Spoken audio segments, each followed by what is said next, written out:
warahmatullahi wabarakatuh. Saya mohon izin ya ibu-ibu, kakak-kakak semua.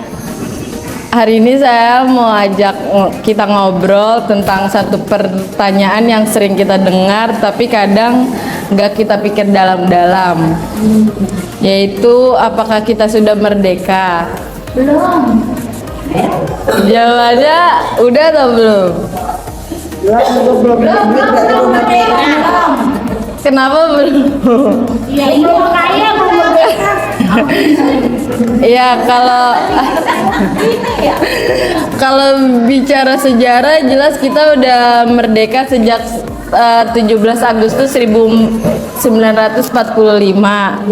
Tapi hari ini saya nggak mau ngomongin kemerdekaan dari penjajahan fisik. Yang saya maksud ini adalah kebebasan dalam kehidupan kita sekarang. Contohnya kayak ekonomi, pendidikan, sosial, budaya, bahkan kebebasan berpikir dan berpendapat.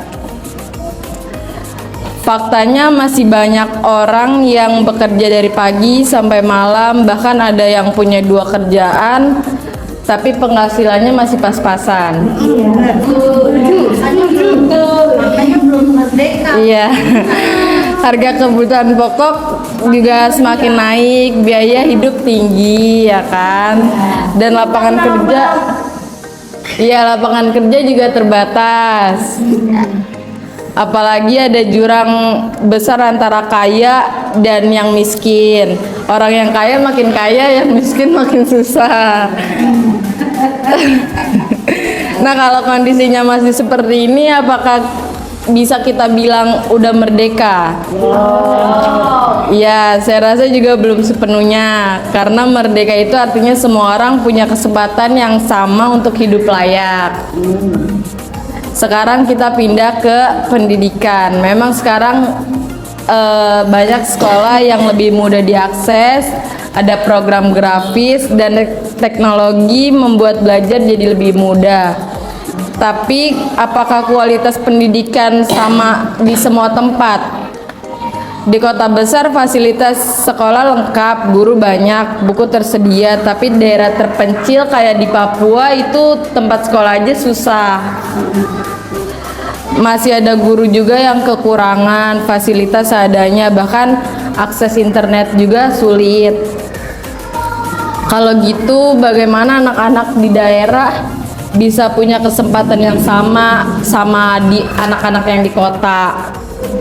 Kalau pendidikan belum rata, artinya kemerdekaan di bidang pendidikan juga masih belum sepenuhnya kita raih, ya kan? Terus lanjut ke kebebasan, diartikan sekarang kita bebas berbicara di media sosial, mau bikin status, komentar atau video silakan.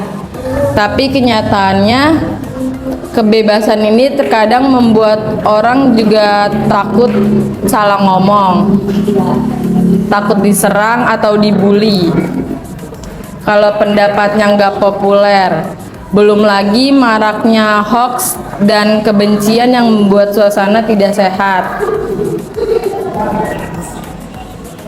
Kalau kita belum merasa aman untuk menyampaikan pendapat atau berpikir kritis, berarti kita belum sepenuhnya merdeka dalam pikiran dan ucapan. Kemerdekaan itu bukan hanya soal upacara bendera, lomba balap karung, atau karnaval setiap Agustus.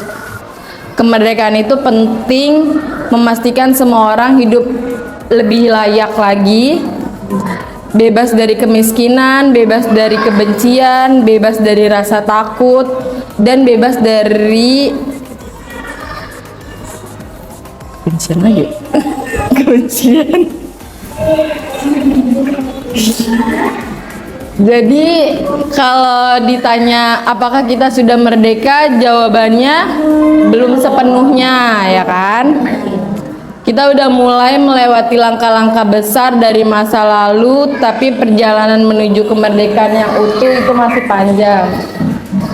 Dan tugas itu bukan hanya tanggung jawab pemerintah, tapi juga kita semua untuk meraih kemerdekaan itu. kalau kita mau peduli, mau bantu yang membutuhkan, saling menghargai perbedaan dan menjaga persatuan, saya percaya suatu hari nanti kita akan benar-benar merdeka. Bukan hanya sekedar merdeka di atas kertas, tapi merdeka lahir dan batin. Jadi sekian dari saya itu. Terima kasih ya Ibu atas waktunya dan kesempatannya. Mohon maaf kalau misalnya saya ada salah kata. Terima kasih. Wassalamualaikum warahmatullahi wabarakatuh.